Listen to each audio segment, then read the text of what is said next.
many that are controversial. I think some of you remember when I did Rogel Aguirre Maderos. That was one where it was a terrible accident, obviously horrible. And people sometimes mistake. They think obviously, I agree, he committed a terrible crime, vehicular homicide, but they sentenced him to 110 years. 5 people died. It was awful. That was beyond the pale. Obviously, in this case with Tina Peters, really strange sentence, and obviously the appeals court, all Democratic appointees, all Hickenlooper appointees, they weren't mine, but all wrote a very good decision. I did decide, if you recall, to wait. That was kind of the buzz. I was going to do this 6 months ago. I mean, I saw the same thing in the facts that the appeals court saw, but I did say let it go to the appeals court. No, look, I mean, I think that when I'm governor, sometimes people passionately agree, sometimes they passionately disagree. It's probably because I'm somebody who's bold and takes action. I mean, I ran on being bold and obviously supporting free speech. And when you talk about, we're not going to get, you're going to try to press me on bills I'm going to veto, but behind the scenes on a lot of internet and social media bills, I've been very much enforcing don't oppress free speech, don't oppress free speech. So to me, you have to be consistent. And obviously, this person committed an awful crime, should be punished, and should have a sentence that bears that out, and obviously should not be punished for the speech that she has, however poorly she chooses to use it. So it sounds like you maybe were expecting this, but any regret given kind of the blowback that you're feeling? No, I mean, as I said, I toyed with doing it earlier. I was working on a number of them. I still am. I actually accepted pardon and commutation applications through April 3rd. Those are not generally the ones that I've dispensed with now. There are 1 or 2 pardons that were relatively easy that made it into this round, but I'm still going strong, and I'll have probably a number more in November and December. But to me, equal justice, free speech, disparities in sentencing, I have been willing to use that authority and other authorities I have as governor. And in this case, of course, use the authority for 35 pardons and commutations to make sure that the law is applied consistently and to address This is the nail in his coffin on this political career. Fuck you, Governor Polis.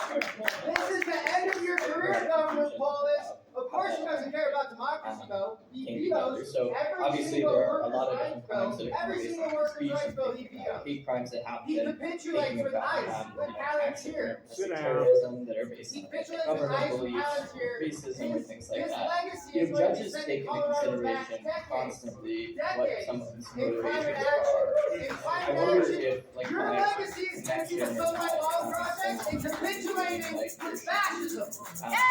Hey ya, now hey now I wonder if you feel like there's Predatory Polis has put uranium by the Southern Ute reservation in this day.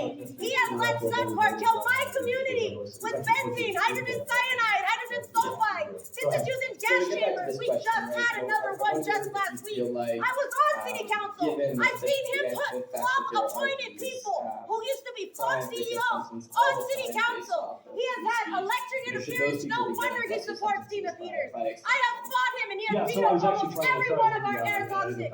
He came to our communities, begged us for support for environmental justice, and he has done nothing but environmental racism that has killed my community day in and day out. And now they're proposing data centers with environmental racism. To be honest, I have mixed feelings about it.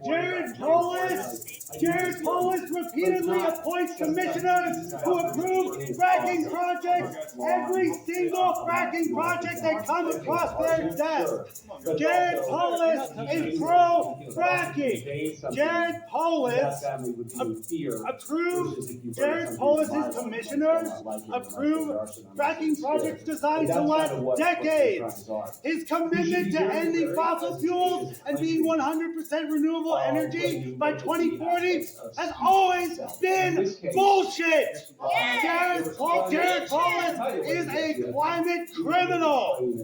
Jared Polis, he commuted the sentence for Tina Peters while he wants to expand the prison system. Build new prisons that will lock up black and brown communities. He wants to collaborate with ICE. ICE detention centers against indigenous communities. I don't care what you think. you need to know the facts. He's letting Suncor kill you right now with Regulation Gem 2. He can buy your air with carbon credits. This is the Lorax shit. We need to be realistic. If you have children or grandchildren in this world, you have to care.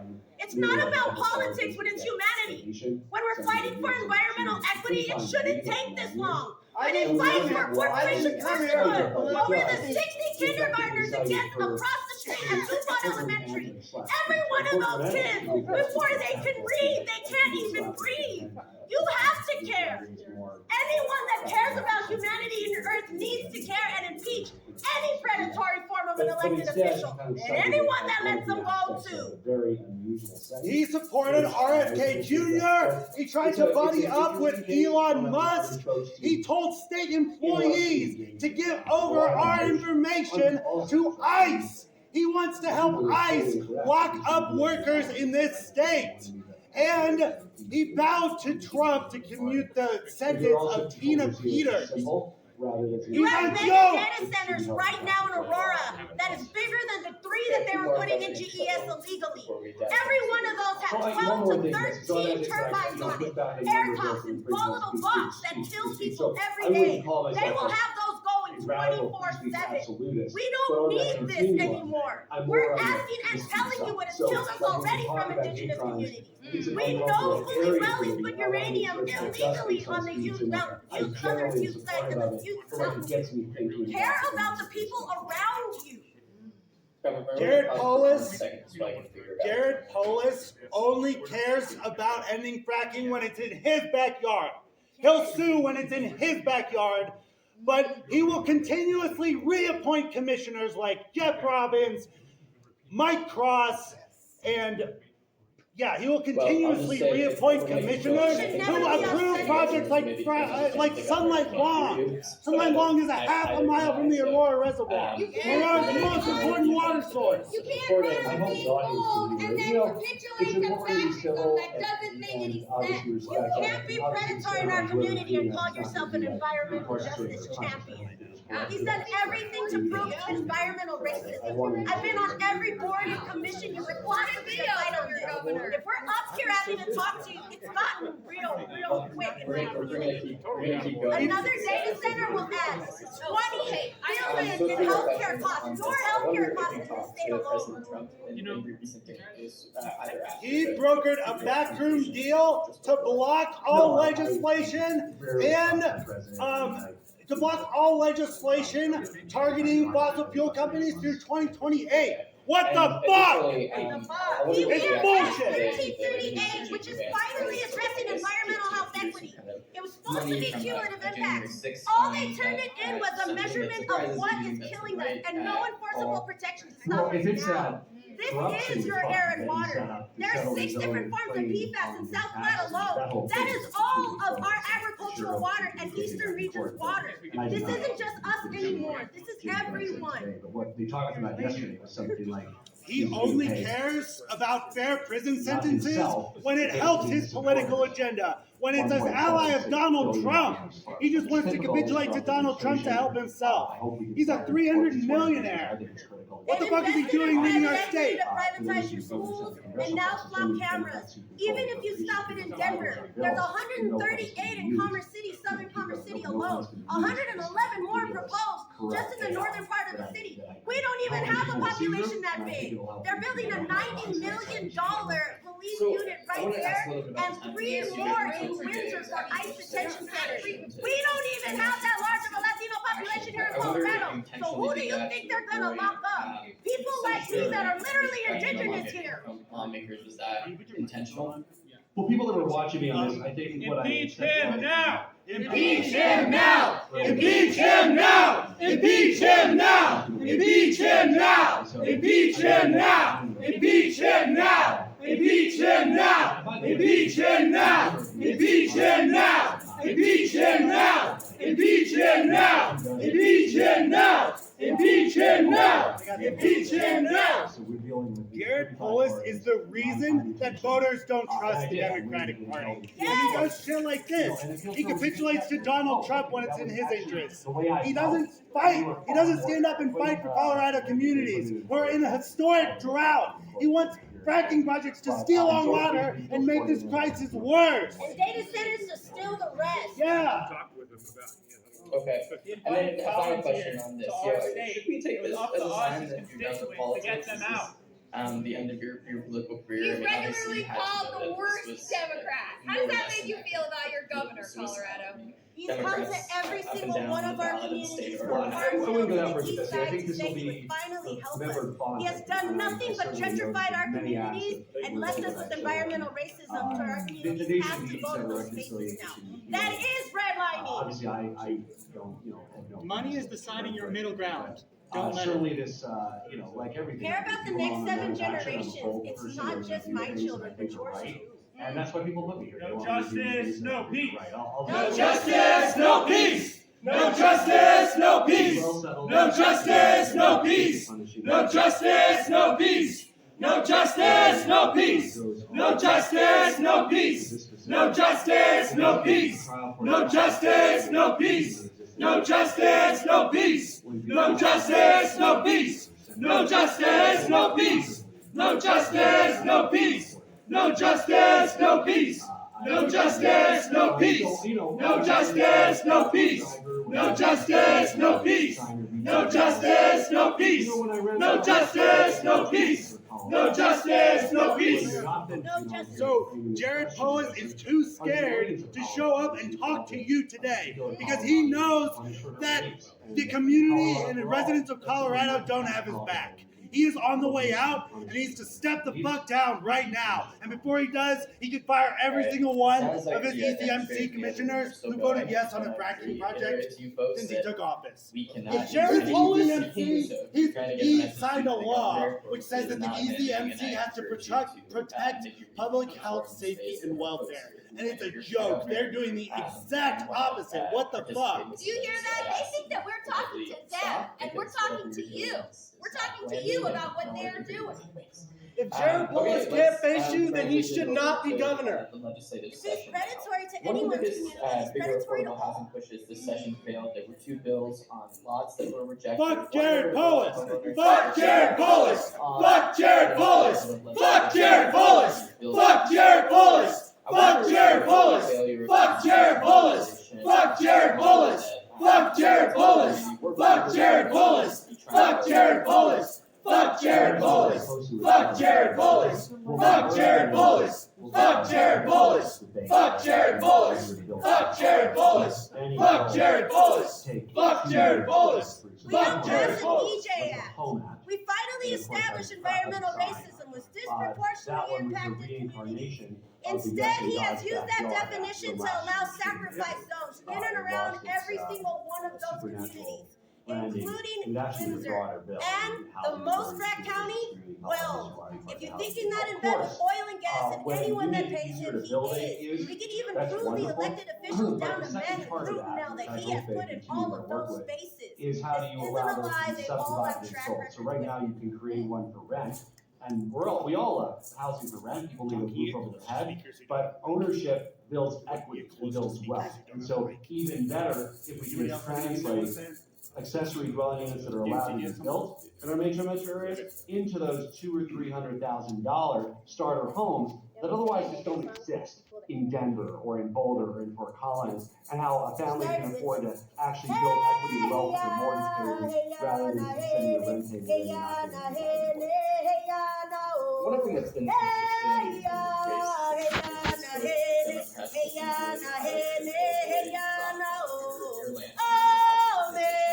in the both said that they would not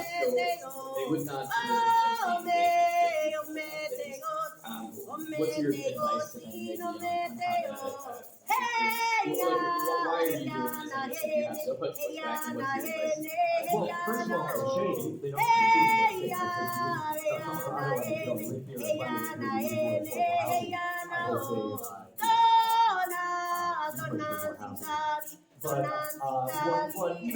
I am somebody who's never afraid to work hard to get things done. And obviously, when you look at the high cost of housing in Denver, We